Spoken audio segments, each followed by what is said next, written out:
The Havarti Gateway is one that I agonized over because I wanted to call this the Gouda Gateway. Everybody knows red wax Gouda. The problem in cheese is that aged Gouda and young Gouda are very different cheeses. So instead of calling this the Gouda Gateway, this is the Havarti Gateway, but young Gouda is in it, along with cheeses like Monterey Jack and Butter Quesa and Fontina, pretty common semi-soft cooking and melting cheeses.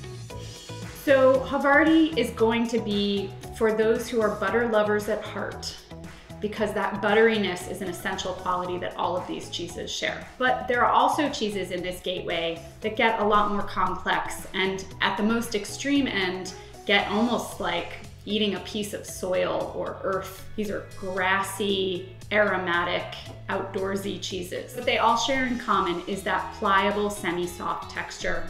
And if they have a rind, generally a rind that's not recommended for eating. These are cheeses that are a little bit more aged, so their rinds tend to be thicker and crustier. A lot of these cheeses have wax on the outside of them, like Gouda, and so obviously you don't want to eat that. Let's look at how the flavors and aromas can change as the cheeses get more intense. As I mentioned, lactic or dairy flavors and smells are at the core of all of the cheeses in the Havarti Gateway.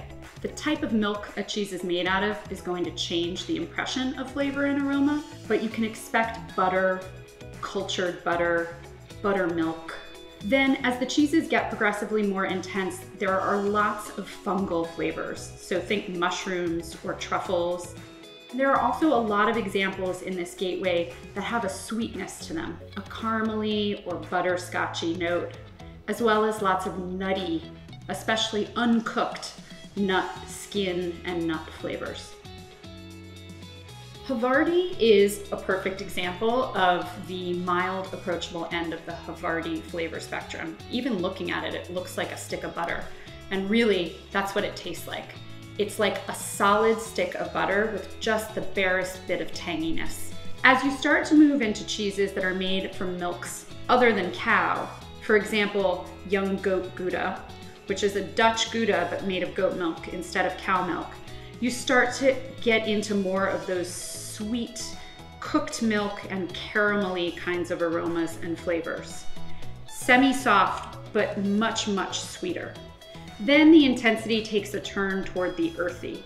Cheeses like Sottocenere, for example, are actually flavored with little bits of truffle, but there are many Havarti types that have a natural mushroom or truffly quality to them. One of my all-time favorites is this cheese, Tome Creuse. This is a French cow's milk cheese, and what I love about it is that it's got two textures, so it's chalky in the center, and then this bit underneath the rind has gotten softer, and it's incredibly mushroomy in flavor and aroma. So it's just like a layer of mushroom butter.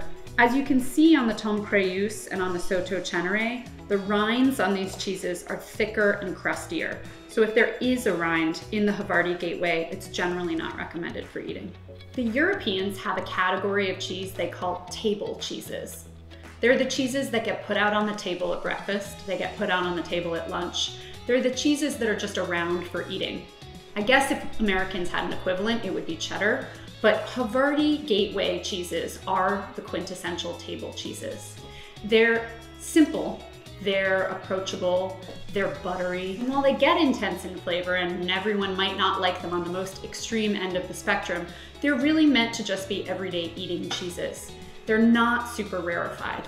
They're aged somewhat, so we're starting to get into a style where you might find some raw milk examples. But for the most part, these are going to be 60 to 80 days in age. Many of these cheeses are still pasteurized. And the thing that's really good to bear in mind about all the cheeses in the Havarti Gateway is that they're incredible melting cheeses. So if I'm making an egg sandwich, or I'm making cheese toast, or I'm making a grilled cheese, I'm reaching for something from the Havarti Gateway or something from the Swiss Gateway. Those are far and away the best melting cheeses. You get this really even, smooth, ropey melt. The one thing you have to remember is that you need to cut the rind off the cheese before you melt it. Because these are a little bit firmer, semi-soft as opposed to buttery, they're also a little bit more durable. So you can expect that they'll keep in your fridge for 10 to 14 days after you take them home from the store. If they get a little bit of surface mold on them, it's no biggie. You can just scrape it off with the edge of a knife.